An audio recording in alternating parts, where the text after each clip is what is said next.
তন্দুরি হোক বা কাবাব, পরোটা হোক বা পাকোড়া, একটা কমন চাটনি আমরা কিন্তু সবার সাথে খেয়ে থাকি, আর সেটা হচ্ছে এই গ্রিন চাটনি বা ধনেপাতার চাটনি। আজকে আমি এই রেসিপিটা শেয়ার করব আমার স্টাইলে। তাহলে চলো শুরু করা যাক। একটা মিক্সিং জারে আমি ধুয়ে রাখা বেশ কিছুটা ধনেপাতা অ্যাড করে দিলাম, আর দিলাম 3টে কোয়া রসুন, 2টো ছোটো ছোটো টুকরো করা আদা, 2টো কাঁচা লঙ্কা, আর 3 চামচ মতন টক দই। তোমরা এখানে জিরে ইউজ করতে পারো, গোটা জিরে 1/2 চামচ মতন। আমি জলজিরা ইউজ করেছি, জলজিরার মধ্যে যেহেতু জিরে থাকে তার জন্য আমি আর দিইনি।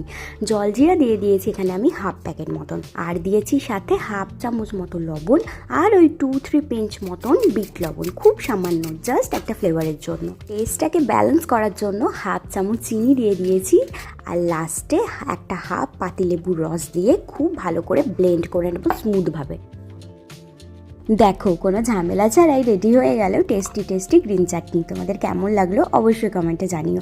আমি এটা তন্দুরি চিকেনের সাথে সার্ভ করে নিয়েছিলাম, খেতে হয়েছিল অসাধারণ।